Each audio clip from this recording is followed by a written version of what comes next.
All right, guys, welcome back to the Raised Hunting Podcast. Glad to see you guys. For some of you, your deer seasons may be winding down. For some of us, it's winding down, but we still got a little bit to go. So we're glad you're here. We got a pretty cool subject today to talk about. We're going to bust some myths on whitetail deer hunting in general. But before we do that, we got some housekeeping stuff. Before we do that, I want to mention it one more time just so nobody thinks that I was kidding. And that is... Pretty sure nobody thought you were kidding. If you see we've had some issues with some social media. I think these guys are calling them trolls. Maybe they're not just trolls. Maybe they're just jerks. I call them, but you can call them whatever you want.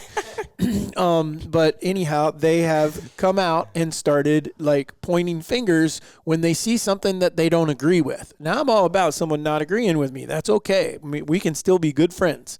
But when you start poking at someone and saying they did something wrong and this is the way it is, I got an issue with that. But maybe you have an issue with it. So what I'm doing, as I said, I will invite anyone who does that. If you want to come onto our podcast or on our social media and you want to say something about a post that Warren put out, that you don't like the way he shoots or the way he does this or something that Easton says, or you don't like the way I wear my hat, well then come on the podcast and let's talk about it. Don't be chicken. I'm going to pay for your flight. Or your gas money or whatever it takes to get you here. I've gone so far because I know our podcast listeners are awesome, is I'm going to offer them a free sweatshirt if they find you. Now, don't go to their house and like beat on them or drag them here or anything like that. Then you get in trouble. And I did not tell you to do that. However, I'd like to know if you did. It'd be funny. So, but the warning says that I did not tell you to do that. So, but with that being said, all I'm asking is if you see them out there, call them out. You can post right there for us and say, hey, these guys are willing to have you on the podcast. You willing to go? And see what they say. And we will get them here. And I promise you, it's going to be the most viewed podcast we got because I'm quite certain they're going to lose. I love how Dad always people. That's what kind of sucks great. About this is we do have a little bit of a platform, but these are all our good guys. No, I know these everyone guys that's are great. On our team. They agree. Come on the podcast. Yeah, I want them to go find them for me. Well, you'll have to clip clip Our guys are so loyal that they are the type of guys that they'll go and troll us so that they can get on here and then be like, "I was kidding. I love you guys on the podcast." Which I don't know if you guys did or not last time. We did not. But I have to give a shout out to Jake DeLee. Oh, we did. That was the only shout out we did. Usually I'm pretty good at like responses and making them really clean and professional, like PR. Because as you can see, sometimes I have to really take a PR role. And we know David doesn't. And when I read your comment, it was so good that I was like, I can't even comment on that or I'm going to look like an idiot. So I just liked it. But I do think that he's 100% right. It doesn't, any comments that people make on a post like that where I'm sharing that, trying to help other people learn from a mistake that I made, it doesn't bother me at all. But I do think that that's where you get a lot of people are always like, well, no one's ever transparent. Nobody talks about the misses. Nobody talks about the mistakes. Well, it's because anytime they do, everybody's an expert.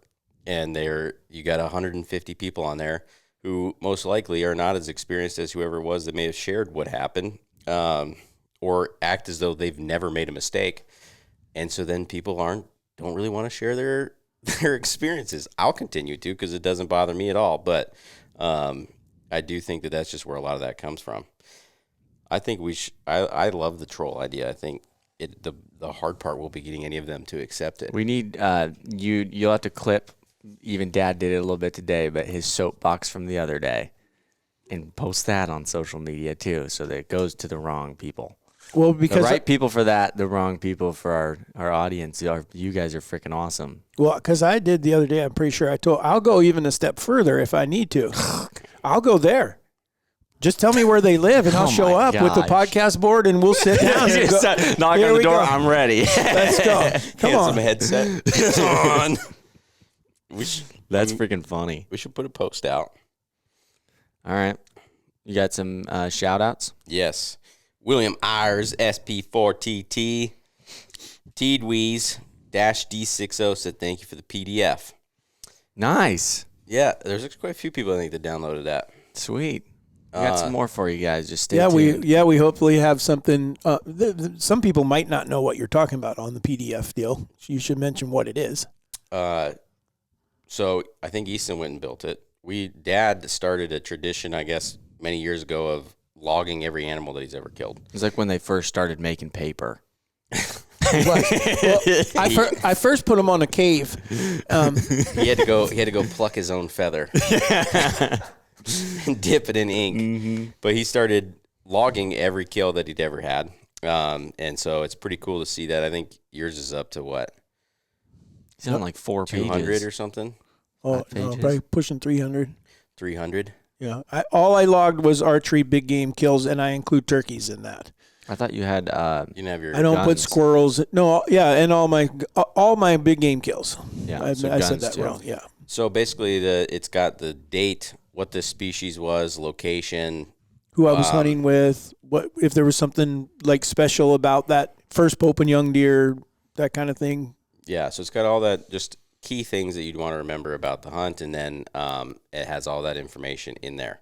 And so then actually, Dad started doing it for both of us when we were kids until, I don't know, maybe 16, 17 or something. Then we obviously started doing it ourselves.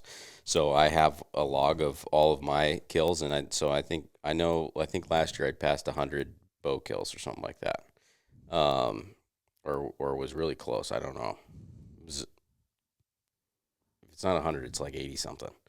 And then Easton started doing the same, and apparently there's not really many people that do that, but everybody loves the idea. So Easton went and made a PDF for you guys that you can go and download, and I think we're going to work on a couple other things that might make that a little bit more unique and cool, because it's something that we've definitely all enjoyed. And not that you can't remember hunts pretty well, but I think they're a lot more vivid when you go back and you look at the details you wrote at that time, and especially like does and stuff you might kind of forget about.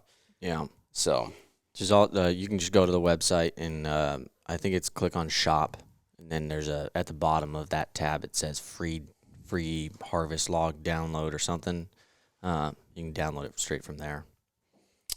And Joey Kessinger, 6464. Another great podcast, guys. I totally agree with clearing the field before leaving a blind. I used to always wait until it was completely dark before I left. A few years ago, I also started barking, then howl like a coyote. Multiple times I've gotten pics of a deer within an hour of me leaving. Joey, some things are left better unsaid. Thank you, Joey. I appreciate the support, my friend. And then, sorry for your ears if you just had your radio turned up. That's the commercial. that is a pretty funny commercial. He barks at his. Oh, that one is freaking funny. That's something I could totally see Nick doing. On Spotify, Logan Brower, 100% agree on the saddle take, Easton. It's my third year using the saddle, and now it's all I want to hunt out of. Also, happy birthday, Warren. Love the pod. Keep up the good work, fellas. Appreciate you. Josh Cochran. One of my youngest got his first deer during the youth season in Missouri 24 using a crossbow with his grandpa. We hunted Friday night and most of the day Saturday with no deer moving during light. Sunday morning, he didn't want to go, so he got to sleep in. The afternoon, his mom talked him into going. So we get to my dad's, and he looks at me and said, I'm hunting Grandpa. I don't know if I'm assuming maybe I'm with hunting grandpa, not hunting Grandpa. 45 minutes into there, this guy walks in. I don't know how. We ended up shooting him in the butt. Profile photo is the buck. Goodness gracious. They got him, though. How old is he? Nice deer. He looks young. I think he said 12. Nice. Maybe. I had no idea how, but we shot him in he the just butt. said one of his youngest. That's tough. Aaron, thanks for the information on the saddles. I've yet to try hunting from a saddle. Traditionally, I only use ground blinds or ladder stands. Definitely looking to giving saddles a try.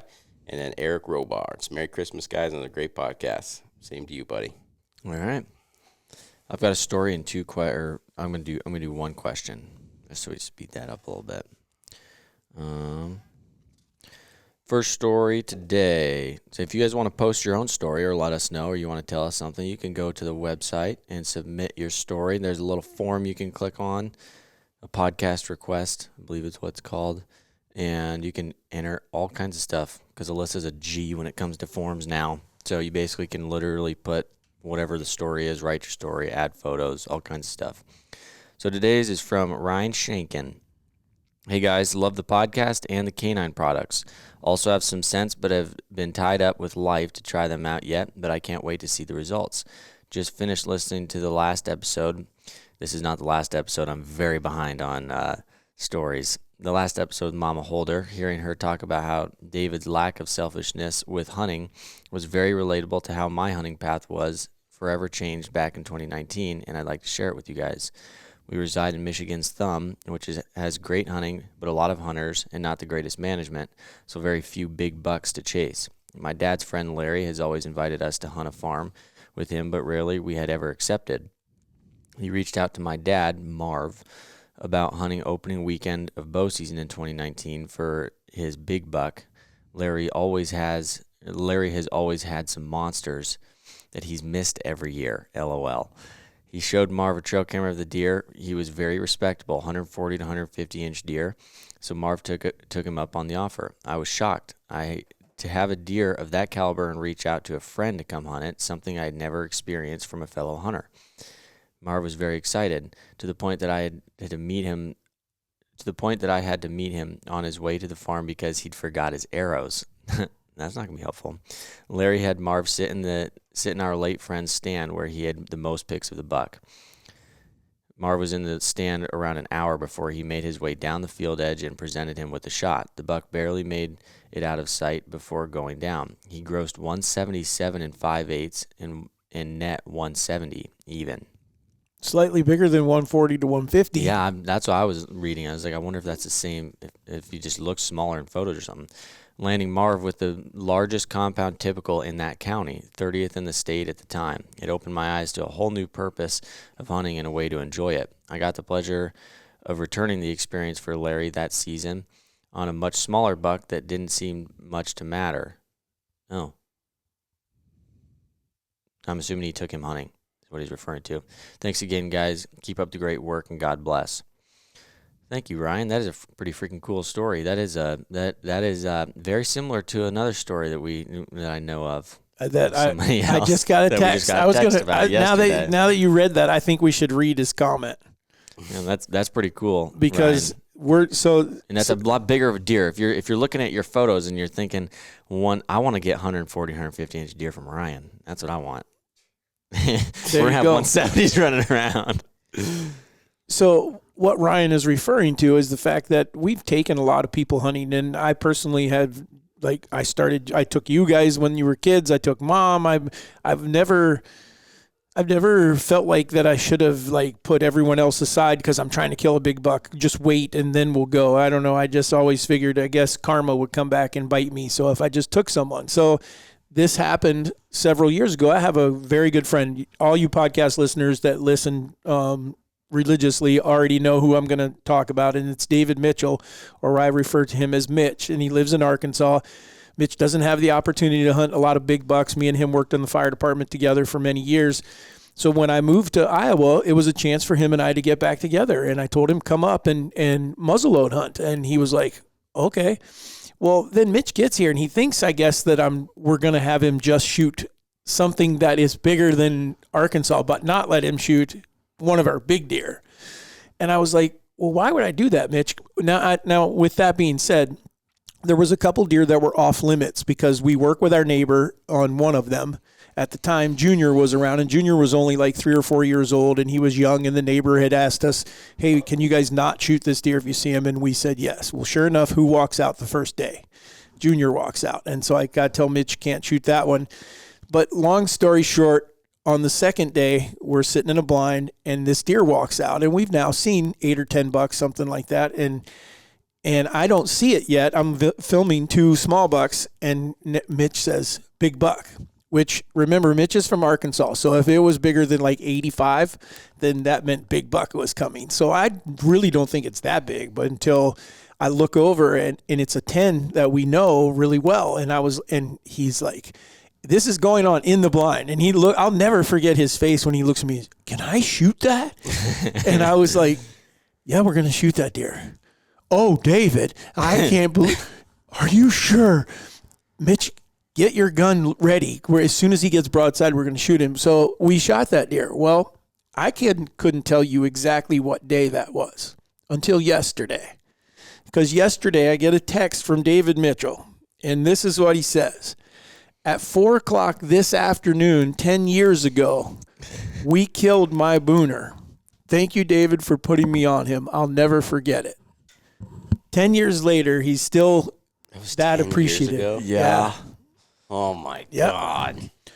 And so anyhow, that's probably one of my greatest hunting days, one of my greatest hunt things, however you want to put it, because the guy appreciates it. So you couldn't ask for anyone any better to have killed a great deer. And it still to this day is the only Boone and Crockett deer that has stayed, that grossed and grossed and then netted. 175.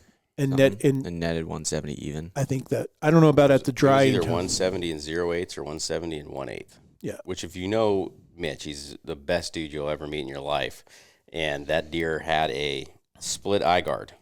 And so if you know anything about the scoring system with net, if he'd have kept that split, that would have been another inch of deductions. And he wouldn't have made it. And he wouldn't have made it. And he broke that thing off completely, perfectly flush with the brow tine, which allowed him to make 170 complete 170 0.8 net, made the book. Yeah. So that was BG isn't net? No, he's all way kinds. under. We thought that. Holy crap! We thought the drop 12 last year was going to. I think that we need a rematch of that. That is. I feel so bad for a lot of the people that have gotten their deer scored that place, because I think a lot of them are pretty jacked up. And I'm not saying that just because it was your deer. I'm saying that because I've watched a lot of deer go up there and come down way smaller than what they really are. I still my only reasoning for scoring a deer is so that I understand what we're talking about. It's just a reference. The number really doesn't matter. I could care where less. It is a miles. Yes, it does. At some point, you got to be honest on that a little bit.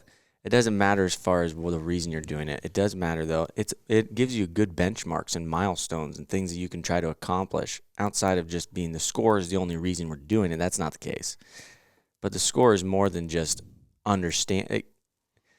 A 179.8 is. I'm pretty sure you're going to take that over shooting 140-inch 8 somewhere else. I mean, there is some validity to give to the score. But I mean, my point is, I don't think I've never killed a deer that I was like, I shouldn't have killed that. I should be when I scored it. I was like, oh, he's 2 inches too small. I would 100% agree with that. Now I will say, after guiding, I learned my lesson. I never tell someone and you guys still get mad at me because I still do it to all of us.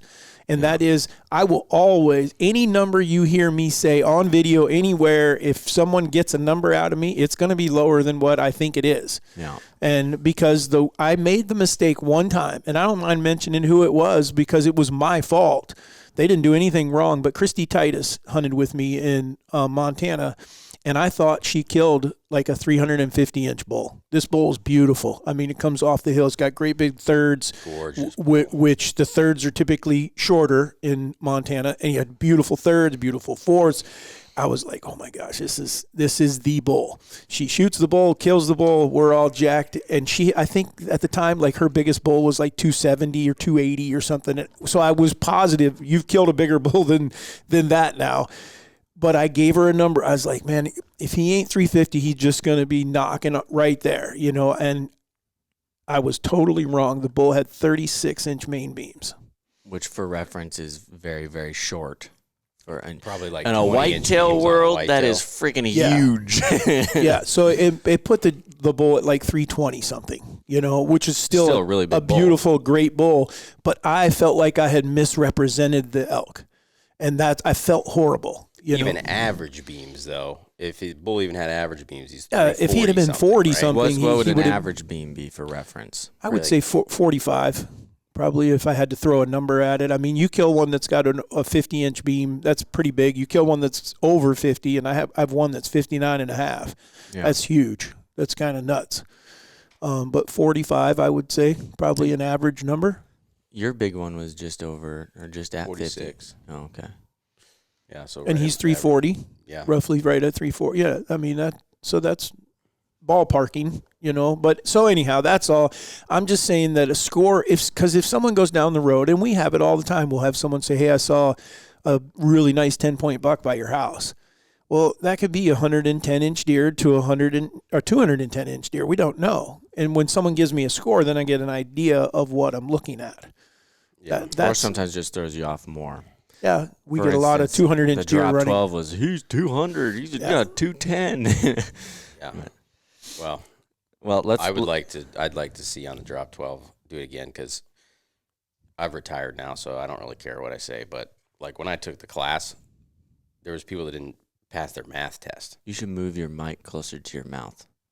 So that makes me somewhat like there was some they people. didn't add it up correctly. Yeah, at the end you have to take a math test, like you score a deer, right? Right. And you turn in the score. And there was 4 or 5 people that they did the math wrong. And I was like, you're allowed to use a calculator too, weren't you? Yeah. Yeah.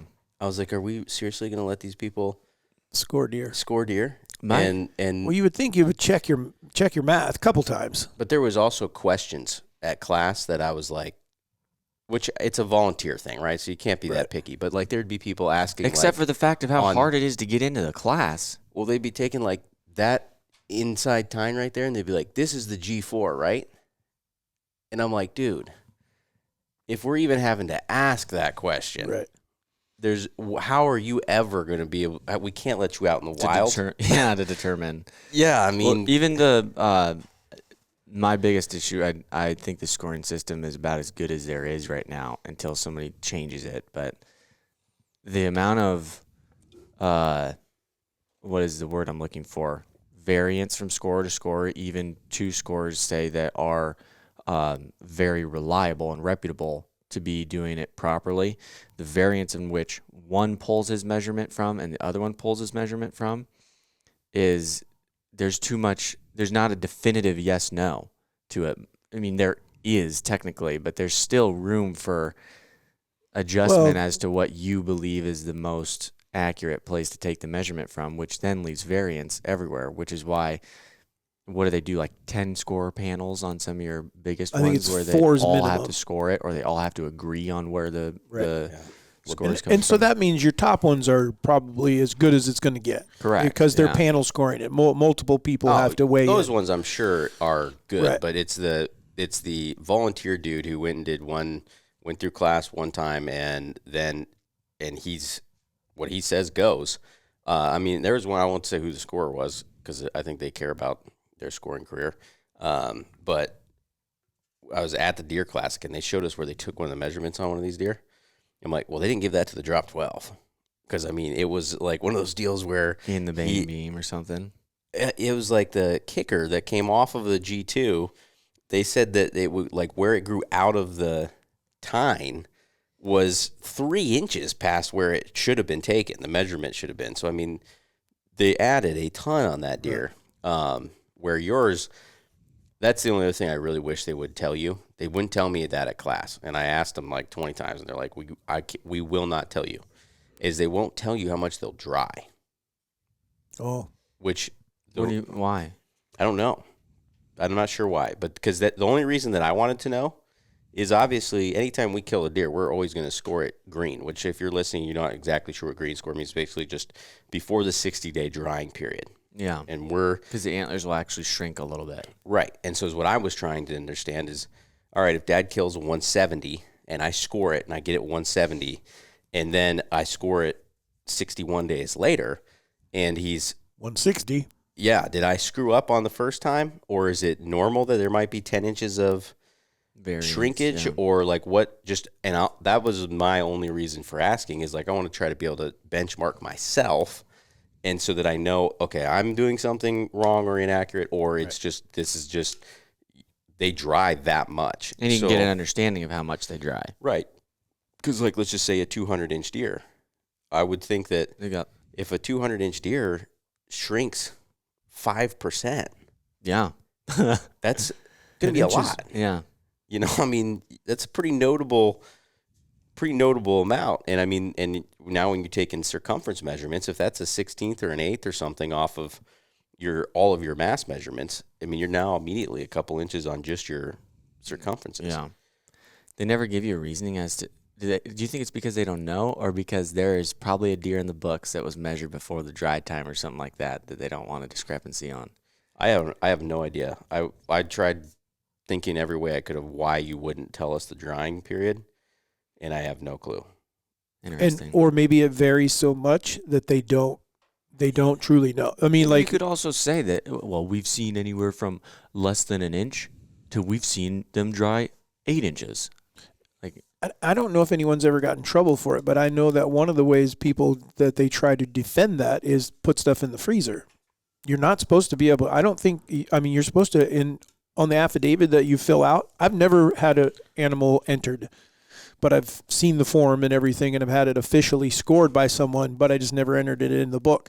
If I did that, you would have to tell them if you put it in a freezer, where did you store the antlers, if it was an antlered animal or a horn, where'd you put it while you were waiting? Because it's illegal to do that. I mean, not illegal. It's against the rules, right, to do that. Because the other one is people would put a stick in between them so that they wouldn't shrink in and stuff like that. Just anything to hold that. And again, I don't know. Holding a world record wouldn't be that important to me. I mean, killing the animal. I mean, he just because if he misses it by an inch or a half inch or an eighth of an inch, he's still huge.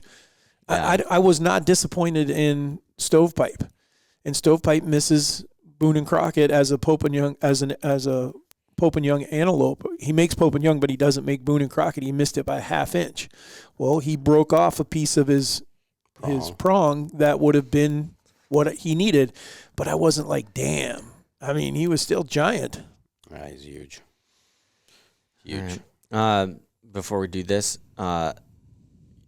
we should have said this on the last one. We talked about tags and everything, which is hilarious. We were talking about putting in for your tags, budget hunts, like things you could go do. I think like an hour after we got off that podcast, I got texts about putting in for my Montana stuff or whatever. So that's a good reminder for you guys. If you are looking to get into some of the things that me and Dad were talking about with going out of state, you want to put in for different states, and you aren't like some of the guys are organized as far as a spreadsheet and setting reminders and stuff to go enter and put in for those. Hunt Reminder, which you can go on Onyx. If you have an Onyx Elite membership, one of their perks, I use it because I don't go too much into depth into this. I just try to keep my points.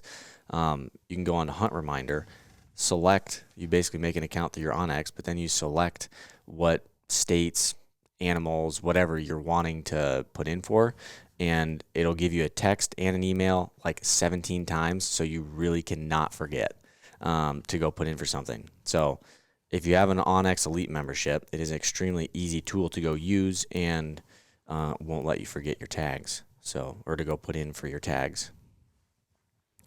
It doesn't give you a lot of information on what it needs, though, which I wish it did, because I get confused. Well, because what we also didn't talk about on that you should, I guess, the other opportunity out there, and there's multiples of them. I know Tags is what it's called, was run by Cabela's at one time. I don't know if there still are. Hunt and Fool had some. There's companies out there, though, that will do all this for you, meaning if you truly want to go on a Western hunt, but you're not sure where to go or where to put in, they will do all of it. They charge you something, so it can get pretty expensive depending on how many tags, but they also front the money for the tags if it's stuff that's getting paid back. So there's plenty of companies out there that you can research and see which one, if it works for you. But like I said, what we were basically talking about is the DIY guy. You don't have the money. You're trying to do a $2,500 hunt. You probably don't have the money to be paying a company $500 to put in for all your tags. So get you a spreadsheet, write it all down. if you've got on X, maybe you're using that because you're using it every year on your whitetail hunts. Then utilize something like that so that you already have it and can use it.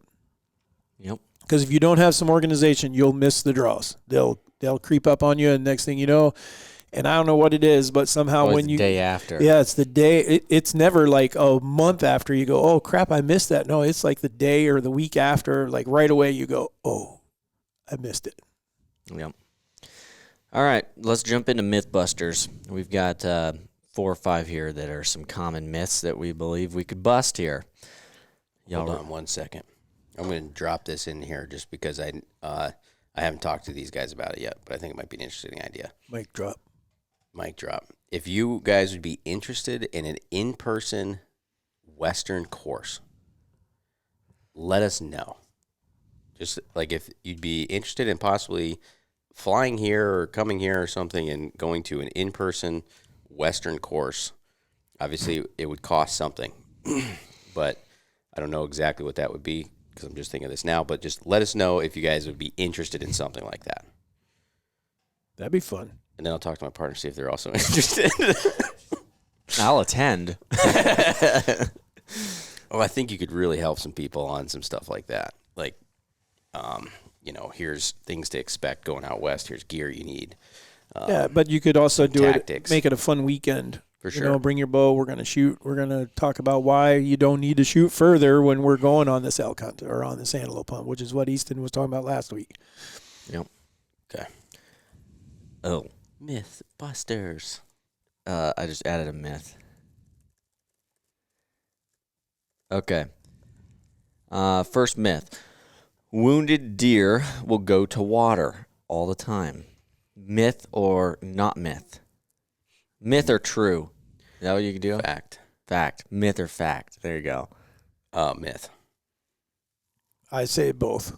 I mean, because sometimes they do.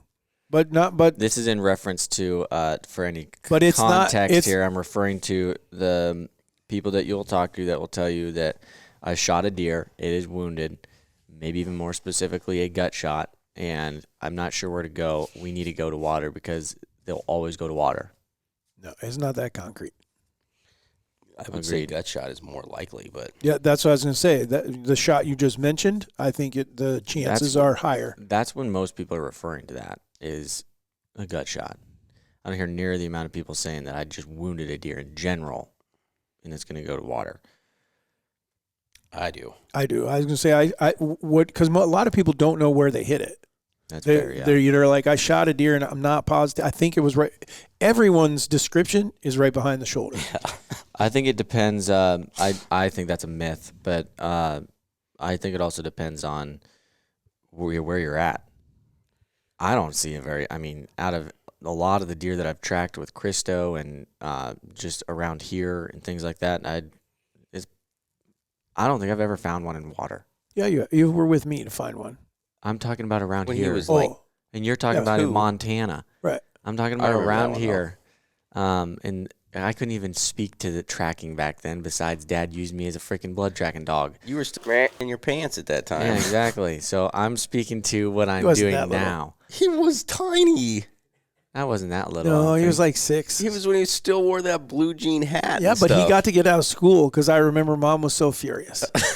You let him out of school to go look for a deer. Well, yeah, because me and Warren are going, Warren got out of school too? Well, Warren was there, Karen. We have to finish. Yeah. We had to complete the whole day. I saw a meme. I know we're getting off topic, but it was funny as hell. The guy walks, he says, okay, Mom says that you got caught skipping school today. And he's like, yeah. What were you doing? You went hunting. Where'd you go? And he tells him, did you see anything? And then the mom's hollering, that's not the question to be asking. Well, then he says, oh, so you went to the spot that I showed you last week? Yeah. And now he starts pulling his belt off. Wait a minute. You didn't call me when you went back to the spot that I took you to last week? I'm not angry that you got out, that you skipped school, but I am damn angry. And so it was pretty funny. That's funny when I think back to that, getting called to the principal's office, and it was a 50-50 chance if I was either in trouble or Dad's getting me out. Yeah. Yeah, that's fair. All right, so yeah, my point with that was going to be that around here, there's just not a lot of water. I think maybe in some other places where there is more commonly or easily accessible water, you may see that more often. But I don't see it where I'm thinking that's something I'll check 100% because I don't believe that it's not a thing. But I don't believe that's a valid enough thing to be. They are going to go to water, and I need to go check it every single time. All the deer, and I might be wrong because you're talking hundreds, but I can remember 2 that went to water. The one we're talking about, that buck, I shot him that evening. He went out, started chasing does around. I was like positive Warren had filmed it. I was like, I freaking shot this deer, and I know I gut shot him, but he ain't acting like he's even hit or bothered. We backed out, came back the next day. He's laying in the middle of the river. And then if you guys remember the doe, I shot a doe at that same farm. I don't know whether that was the same year when the 3 of us were in a tree stand and lost her when, remember, the coyotes came in and chased that doe. They started barking and everything right across the river. And the next day, I don't think that I was able, on a buck, I was able to get you out of school. Mom wouldn't let me do the doe. Is this one where he was hanging out of the stand? Yes. I don't remember that, shooting a doe there. Yeah, and I found that doe right next on the river, and the coyotes had mangled her. Okay, maybe I do remember that now. They had pretty much eaten almost the entire deer. Yeah. Overnight? Oh, yeah, I think they were on her before we even left. I had to back out because they were in between us. Did she go to water, though, or did she just die there? I don't know. Well, she stands on the river. Yeah, but she had swung out. Like, I did follow blood, and she had gone out. I don't know whether they jumped her then or were chasing her, and then she ran back to the river, but she was laying face down, right? I mean, her face was in the water. Okay. Dang. Yeah. I think that theory a lot of times may just come from, like, to us. If we were injured, like, water is something I think most humans would be like, that may be something I need. If I was mortally injured, off like your EHD type of stuff. I was going to say, I think see them getting sick, they will go to right. They start to fever. They're starting to go into shock, and so they don't know any other thing other than maybe I need to get to cool myself. I truly believed that deer laid down that buck because he was on that bed of gravel. It wasn't deep at all. We walked out there. His body was sticking that far out of the water, and I think he laid that hole right there and trying to cool it, and then expired right there. Yeah. So I do think there's something to the fevering part of it, which sucks. I mean, but that's where your gut shots, intestinal shots, and things like that, more likely, if you shoot something well and just can't find it, it probably isn't heading straight to the water. You know what I'm saying? I mean, if you double lung a deer and you haven't found it, or you got a lung and a liver, but he probably isn't going to water. Yeah. Okay, myth number 2. Also about wounded deer. Wounded deer won't go uphill or will choose the path of least resistance. There's another version. I hear that one. One thing I would say, when I think of deer that have died, that were wounded, meaning it was obviously not a double lung shot, didn't just die right away, but did die, it does seem as though I don't know about path of least resistance, but it does seem as though they walk a pretty straight line. When I try to think back of the ones that we've found the next day or anything, Big Joe, it seems as though they don't really, it doesn't seem like it, that I can remember many where they took a super hard right turn or they completely did a loop and came back and went the other way. Or on those ones, it's like those ones lived. That's not what I've seen. I've seen them die, a lot of them, closer to where it freaking started from in a circle than going away. What was the hits? I couldn't tell you on all of them. I'd have to look at Christo's tracking book. But the one you shot at the house, the big one, out of Warren's stand, now he made a hard right turn. Yeah. And ended up half a mile or so. Well, I mean, gradually, though, because the deer lived for a day. Yeah. And we bumped him one time. Well, I think we actually bumped him 2 or 3 times. The first day. I think we bumped him the first time. Then we bumped him that evening. Yeah. And then we found him the next day 150 yards maybe from where we last bumped him. Yep. That one was crazy. That was just like Big Joe. think I was telling him about that. Maybe I was telling Alyssa about that we'd pretty much given up on that deer. It scared the shit out of me because I wasn't paying attention. I was all in my feels. I'm just like looking down, and then I about stepped on him. And he was dead, though. Yeah. And I was like, oh, my God. And your deer at Big Joe was almost exactly the same. Yep. So I think that one is I don't know. When it comes to tracking any kind of deer, I do not rule a dang thing out. Mm-hmm. That's my thing. Is there's all these different stereotypes of like, well, it's doing this and it's probably going to keep going. Throw it all out the window. You got to check everything because every single track, they do something freaking different. It's like it is constant, always keeping you on your toes. So I really don't put very many stereotypes or give very much weight to them. Well, and that's where I'm saying, I guess, like path of least resistance, I see deer do that commonly, wounded or not, meaning they'll try to go around, make it easy on themselves, go through a hole in a fence, you know. However, I also feel like that, and maybe this is just something totally different, but I feel like that a lot of bucks don't do what everyone else does. The mature deer, as they get more mature, everyone goes through the hole in the fence. He walks 10 yards to the right and jumps over it. No issue. I would agree with that statement. Here's the one that I wonder, and I've thought about it now that you guys say that. I don't think we've ever talked about it, but I've tried to figure it out, and I have not seen a commonality, but you guys will go, you may have thought of it too. There are times when we're tracking a deer, and I'm just trying to figure out, why is he walking? Seems like he's walking close to the trees. Like his right side, the blood will be this far from a tree, like this. And I've tried to figure out, okay, if the arrow's still sticking out, is he trying to pull the air? Is he trying to rub up against something and get the arrow out? Is he trying to avoid the trees to keep that arrow from coming out? Is the arrow not sticking out? It's just like I can't figure it out, but sometimes it seems like they're doing something. And it's like, why are they doing that? And for those that don't know, I have never physically seen it. I've seen them. The closest I can come to this is an elk. That I shot an elk, arrow was stuck in him. I left him because he didn't go anywhere and he was staying where he was, and I backed out, and it was the shot was back. And came back the next day, and he had pulled that arrow out, and the arrow was laying right beside him. And so that I've seen deer will do that. They'll reach back, they'll get a hold of that arrow, and they'll pull it out. And oftentimes, when you see that, like say you've been tracking and all of a sudden you find an arrow, chances are that deer is probably, or elk is probably fairly close, dead. Because once they pull it out, it frees everything. Everything's not.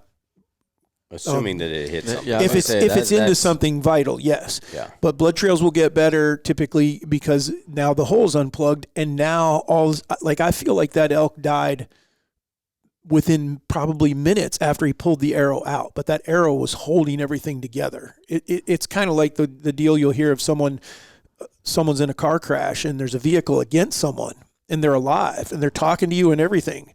The moment they pull those cars apart, that person dies. What's going on is you're keeping all the blood and everything pumping the way that it's supposed to and things like that in the moment that you separate it. And I feel like that sometimes that happens with an arrow. Well, so it totally makes sense for it to open everything up. Absolutely. I mean, like that. I've also seen them fall out and then it's never to be found again. The animal, you mean? Yeah. Yeah. Which I would think those are non-vital hits. Correct. Yeah. But I think the best example of that one was that elk that you shot when I was a kid. That the first one? Him. Yeah. Yeah, and he went 10 yards and just laid down. Yep. And he was smart enough to if you remember, he laid over on his right side and plugged the hole. Because I couldn't figure out, I mean, Warren's not kidding. He saw everything right. I mean, I shot him at 15 yards. Oh, yeah, it was perfect. It was a perfect shot. And I'm like, we got him, but we don't, not jumping up and down. He's 15 yards away. He walks 10 yards. I could have shot him again, and I didn't. And I was like, I want to show my kid this is how you do it. You shoot them, and then they tip over. We sat there for 20 minutes and 30 minutes and 45, and Warren's like crawling on me going, Dad, when are we going to go get him? And I'm like, I don't know, dude. I don't know what's going on, because he's laying there looking around. And I'm like, what are you freaking kid? Finally, after an hour, I can't take it. I'm like, okay, I'm going to shoot him again. So I come to full draw as soon as I stand up because he's within bow range. Why didn't you shoot him again right away? Because now he had laid down facing away from us, so the only thing I had was his back. It also was one of those shots that was so perfect. You're like, oh, he's going to go. You're not questioning it at all. Yeah, it was right exactly where you wanted it. But he had laid down and got that hole plugged, I guess. That's the only thing I can figure, because this is no lie. He can tell you, I got up when I'm at full draw. I'm 22 yards or something like that. So I'm just got my 20-yard pin on him, and I'm going to walk until I can get a good angle to shoot him again. As I walk around, he sees me, and he looks at me, and I see his freaking eyes like get humongous, and he stretches out and dies. I never shot him again. Because the adrenaline of me coming now was enough to put him over the edge, but he was holding on for everything that he had. The theory was, though, I'm laying on his side like that. I think he did hit both lungs. Yeah, and he was managing to plug the hole enough, but as soon as he stood up, air got out of there and he died. That would make sense. Yeah. Huh. So it's interesting. Next myth. Or fact, this one is going to start a fire. So here we go. Shooting deer with their head down is a bad idea. If you're trying to shoot them in the head, maybe. The theory here is, for explanation for anybody that's questioning, shooting a deer in a position with an head upright or shooting a deer in a position with their head down, feeding or just sniffing something, I guess. The theory is shooting them with their head up, even if they're alert at you, doesn't allow them to duck as fast, because they say a deer has to drop its head to get anywhere. So point is, if their head is already down, they're feeding, whatever, even if they're calm, they have easier and a quicker reaction time to your arrow versus if their head is up. Personally, I believe that's a myth. I think it's a myth. But I know that it's a big topic right now, and it came up just recently because it came up from the video that you posted of a deer that you shot feeding the other day. And there wasn't just one. There was a couple of people that they were first thing is should have never shot that deer with its head down. Well, the first thing that I did was went back to the very last arrow that I shot at a deer this year, which is Patch, a buck. Got his head down. He's feeding on a beanstalk, and an arrow goes through him. He never lifts his head, never even, I'm going to say, if we had to slow it down, he might duck a half inch to an inch from 27 yards. So that would blow the myth out of the water. I'm not saying that someone can't go find one where they do duck, but I've been racking my brain. I went back and looked at some of my doe shots as well. That's where I typically, if I'm truly trying to reference a head down, it's going to be typically in a feeding position. And so most of my does, I'm shooting at food plots and things like that. So I have more of that, where a lot of my bucks, even if he's got his head down, he's coming through the trailing a doe or something like that. I'm not going to shoot him walking, so it doesn't matter. I'm going to stop him. Head comes up and I shoot him. So I looked at a few of the does, and I can tell you that, number one, I love, because you can come to full draw, they're not paying any attention. Number two, once you get there, they're still not paying any attention, and you can take your time, you can pinpoint your accuracy, and I fire, and I'm not seeing the facts on our deer that we've shot or that I've shot that would support this head down argument at all. Well, I also don't think their head being down dictates how they duck. When they duck, it starts with their legs. I believe that it does, and they duck and roll, like what Easton said. That's the one that, we've seen it multiple times where someone has impacted something, let's say, and I'll divide a deer into thirds: lower third, middle third, top third. I've seen a deer that has been hit between the lower and the middle third, and yet the arrow is stuck in their spine. Yeah, it comes out the top third. Yeah. The only way that's possible is because they're rolling. They're rolling. We have enough footage to show that. Yeah. Well, I think I would be curious to know where that theory came from, as far as, one, in my opinion, if a deer ducks, they're capable of ducking so fast, it doesn't matter if they duck with their head down or if they duck with their head up. It's enough that you better be compensating for it if it's a distance in which they can move enough. So like that deer, the particular one that this video, that comment was on, I did account for that, and the height of the hit was not the issue. No, it was perfect. I was too far forward. So ducking wasn't really a I don't understand why they concern. could even bring ducking into the equation when, if you're looking at the arrow, the only thing that we're talking about here is left and right. Yeah, height-wise, it was just Yeah. fine. But so I think that's an interesting one because I hadn't heard that much until I'd seen that. I It was feel a like couple years sometime- ago, yeah. it was somebody this is me not giving them credit. This is me. I do think it's somebody that has a pretty decent following, or that did a whole bunch of videos like showing like what this theory is and everything, and it got a lot of traction. And I've been paying attention to it for a couple of years, and I just can't fathom why I would want to alarm a deer if I don't have to. But because he'll tell you not always even feasible to wait till one just puts their head up. no, that's what he's telling you though, is to grunt at them whether they're stopped or not to get them to put their head up. That the dude that does this will tell you that Now you're guaranteeing they're going to duck some. I cannot remember who the heck it was. I'm sure somebody in the comments might say it. But so you go see exactly what his theories are, because it's stuck. I mean, there's a lot of people that believe it. I think that the same people that believe that are that religious about that are also that religious about they got a 750 grain arrow, and they think that's going to be the better. And all I'm getting with that is there's some validity to what they're saying, but you're giving up something. And I think you experienced it in that when you go to a heavy arrow, you have to be a better shot or you got to be a better judge of yardage, because that arrow is you're going to have more of an up and down effect. I don't care who you are. The moment you start shooting a heavier arrow, the arrow doesn't travel as far at the same trajectory. It's going to drop more. And so you're battling that now. So it's just a different. Which you're not going to be able to compensate for how much it doesn't matter how well you drill the yardage if they duck. They're ducking 10 inches and you're only shooting 260 feet per second. I go with myth on I would that one. much rather take my odds of shooting at an unalert deer with its head down than guaranteeing that they're alert and shooting at them with their head up. Yeah. Yeah, I would too. And I'm at a lot of deer. Yeah, me too. All right, next myth is mature bucks will always enter a field with the wind in his favor. Definitely a myth. Definitely a myth. Definitely a myth.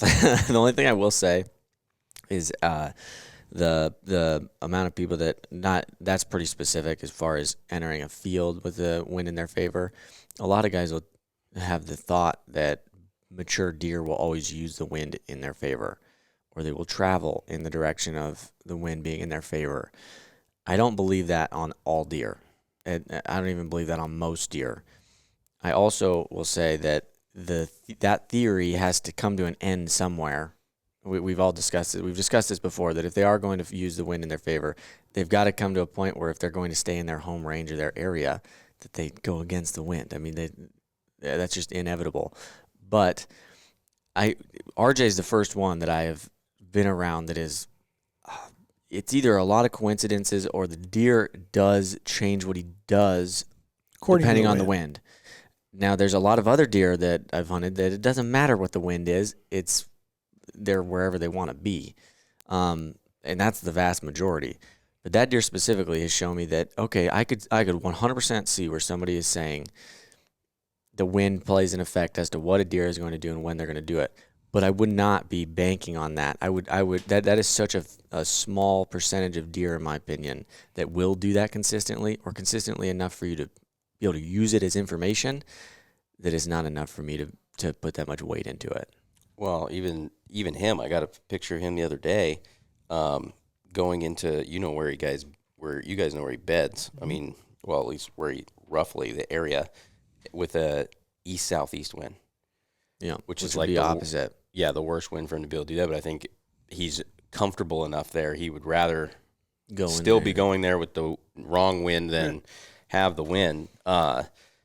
That's one study that we read. I think maybe it was last year or sometime too. They said like 50% of the time, or some large majority of the time, that they're walking with the wind dead at their rear, which I thought at first didn't make sense. It does, because everybody says that they always want the wind crossing their face. But then I thought, when I think about that more and more, it's like that makes a ton of sense. They can see what's in front of them and they can tell what's behind them. Absolutely. Same reason they bed the way they do, facing whatever direction. Yeah, Lots of animals do.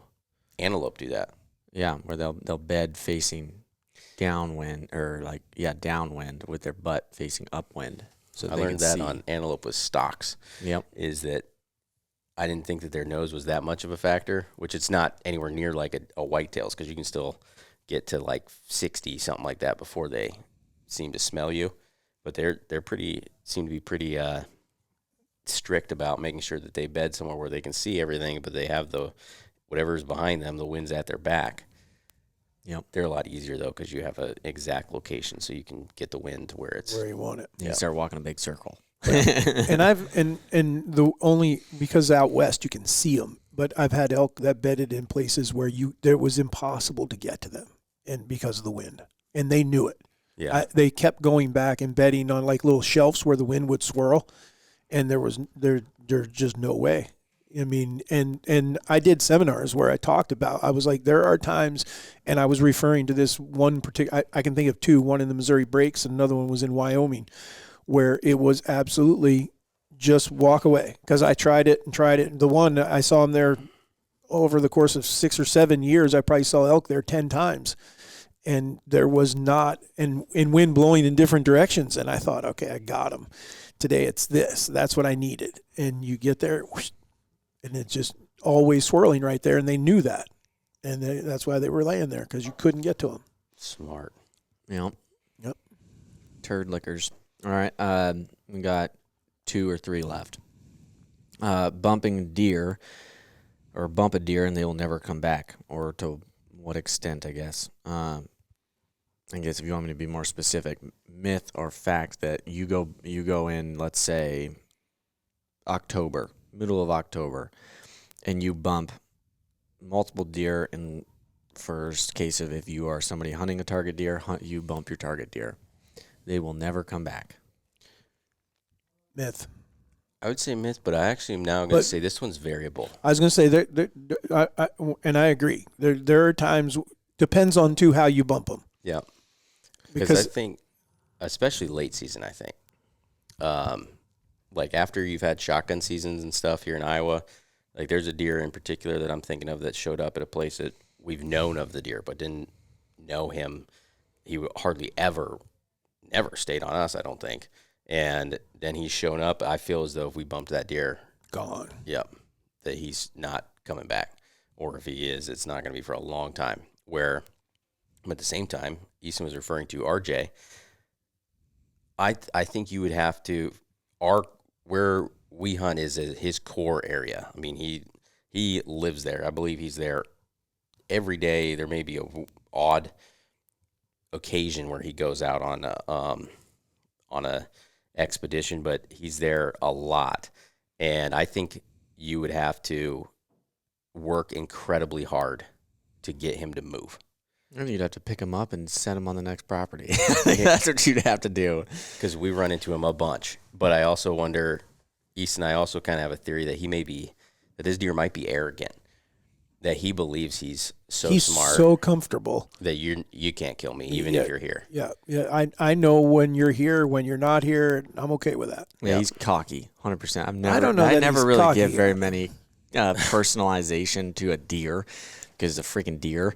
But that deer just walks around with a freaking chip on his shoulder like he's the man, and goes wherever he wants, whenever he wants, whether we're there or not.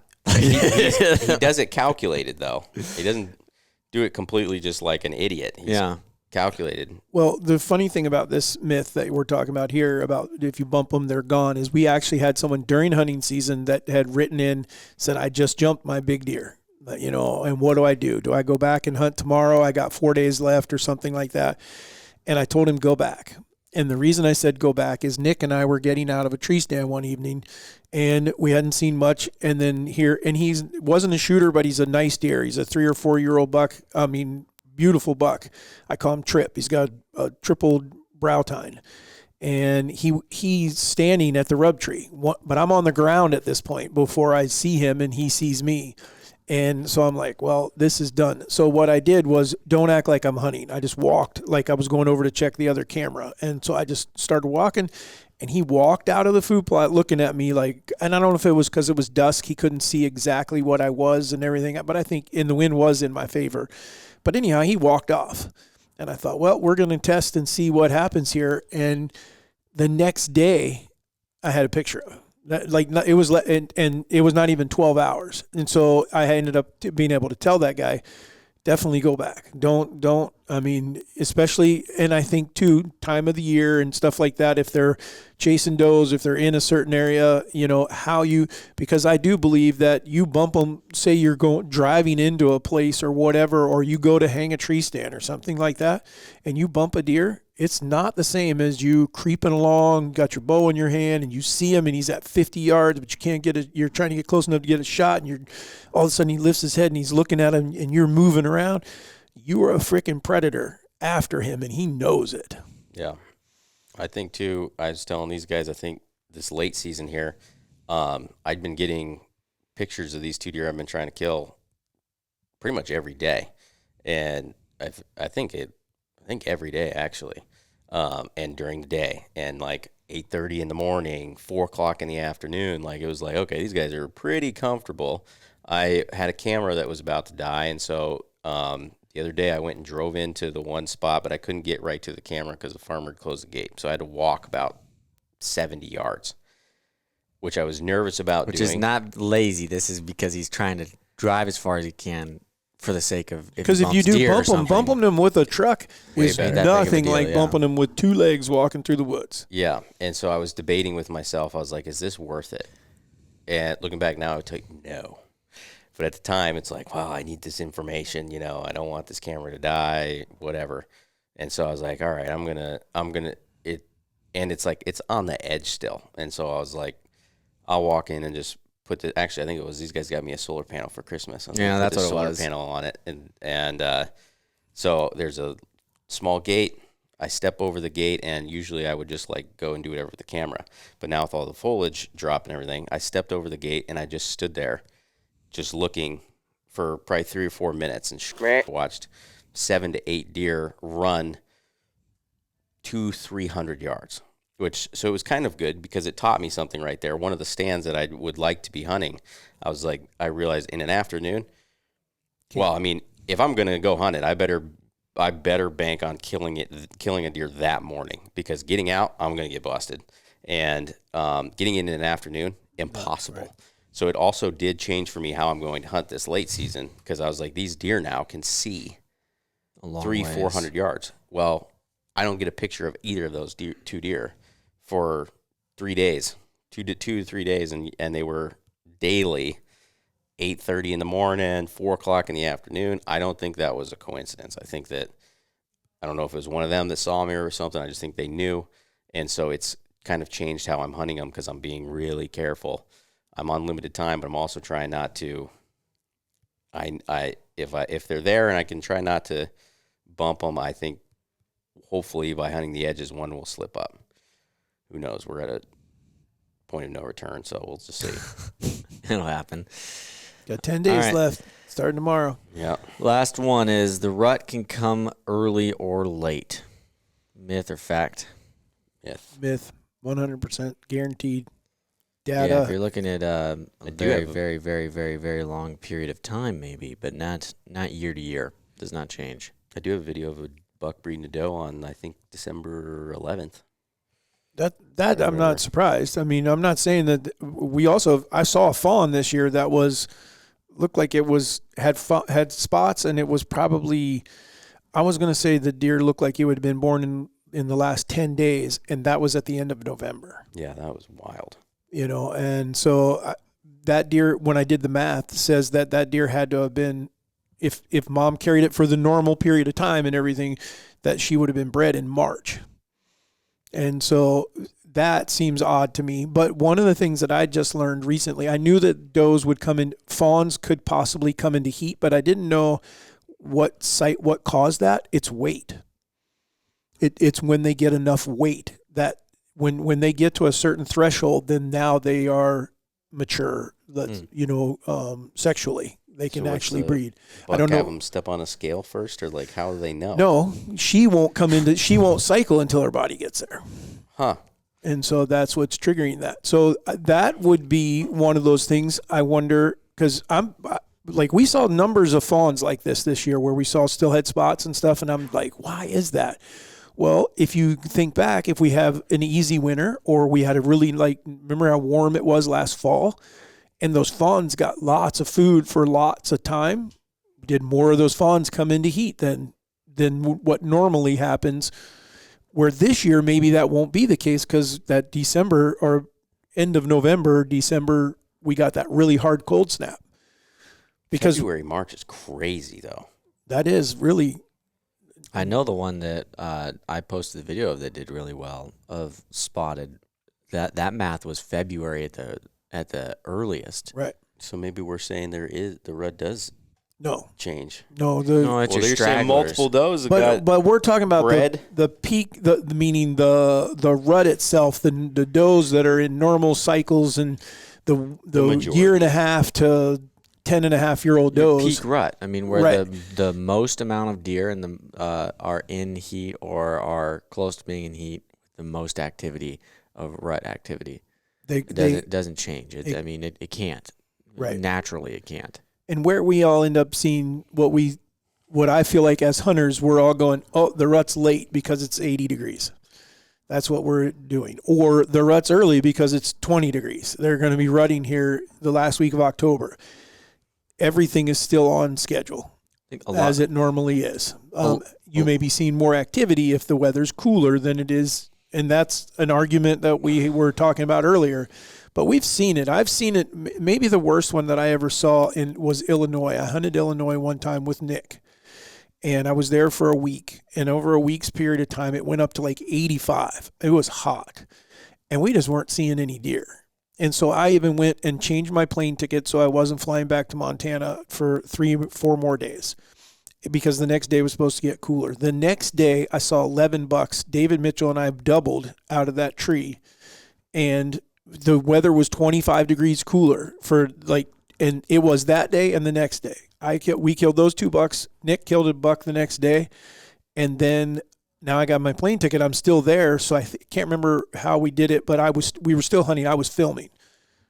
Warmed back up. No more deer. I mean, it was like you could definitely see what had just happened there. Yeah.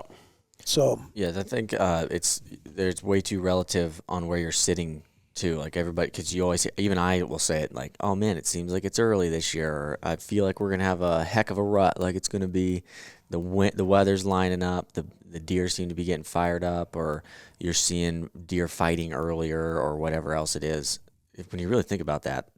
What we're really saying is that everything's lined up to see good daylight movement. Yes. That's what we're saying. that's what we're hoping for, yeah. But my point is, like, if you're thinking early or whatever, or late, or you're seeing more, where I sat this year may have been just happened to be a lot more, or where a lot more deer are that are doing something versus where I sat last year. Or maybe last year I sat somewhere where there was a lot more deer at that time, during that time of day when I was sitting there and screwing around versus this time of year. So you can't pick the consistency of, like, it's like you go sit in the same stand every single year and the same exact deer come by and the same exact deer act the same way every year. You're going to see some variance. They're wild animals, so you can't really predict that. But what you can predict is that the sun is going to be the same every year, or the same amount of time that it's in the sky every year during that time of year. And so that is exactly how their cycles are starting and how the rut is starting based on that. It doesn't change. Technically it does change, but over tons and tons of time that we don't see that. I mean, you might see a couple minute difference every year, but you can guarantee that. It's just a matter of how hot is it or cold. According to some people, it doesn't matter if it's hot or not, but I think it does. And so you'll see anomalies. Like I go back to the year, I think you filmed it, the fight at Shorty. Yes.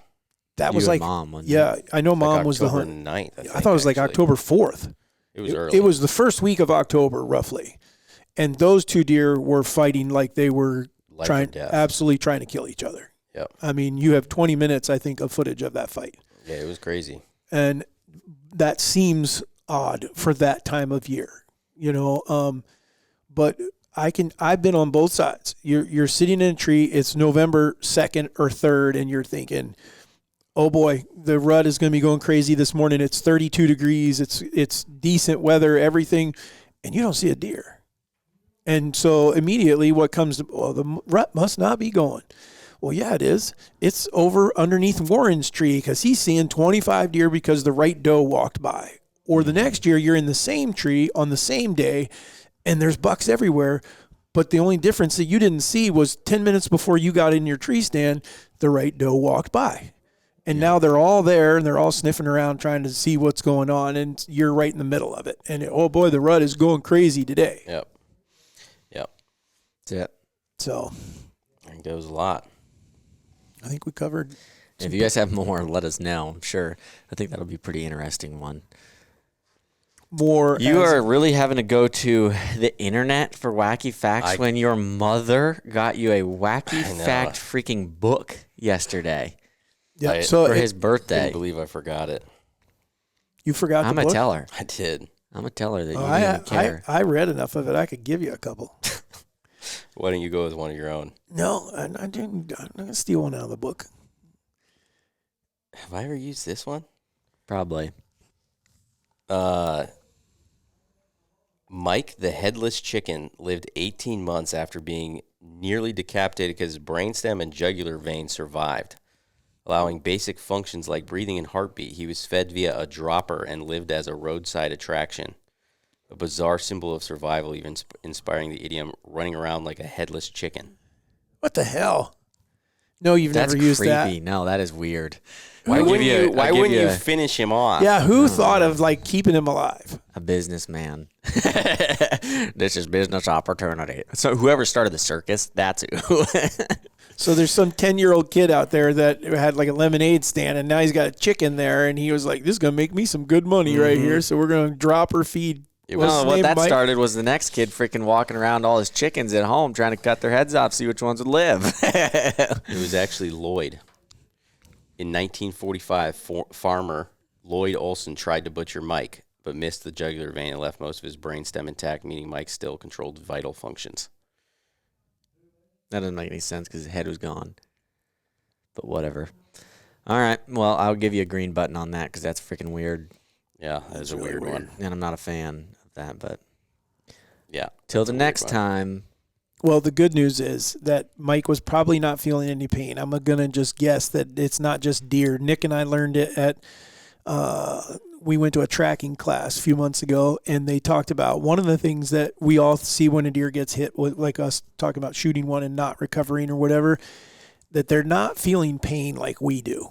They have different things that their body produces. One, that they can coagulate super fast, like where we can't do that, meaning we can't stop a wound. We have to put pressure on it or lift it above our heart or whatever. A deer doesn't have the ability to do that, nor do they need to do that because their body produces chemicals that can actually do it for them immediately. And they also create an adrenaline and things, other chemicals in their body so that they don't feel that it's not physical. And it's so like instant morphine. Kind of. I mean, that's the way that these guys described it. That's how. And so I would think that chicken, as much as it sounds gross, that you'd be in a lot of pain. But I don't think he's probably feeling anything. It's not like you could say anything about it if he did. No. Yeah, he's missing his lips. We'll just go with that. You cut him off. It'd probably be a lot easier to find deer if they felt pain like us. It'd be like, Peter when he hurts his knee. We kill all the old deer because I can tell you right now. Oh, I can't even stand up today. He just got out of his bed. Kirk, pop. Every deer would look like he'd just been shot because he'd be limping till he got to the afternoon. So, all right, guys, thanks for tuning into the Raised Hunting Podcast. As always, we appreciate you. Reach out there, find those trolls. I'm looking to whop one right on top of the head. So, but other than that, we will see you guys next week. If by the time this airs, you'll have missed it, but we mentioned it was Warren's birthday 3 days ago, but it is his mom's birthday today. So if you see her, she's 29. Awesome. Appreciate you guys. Peace out.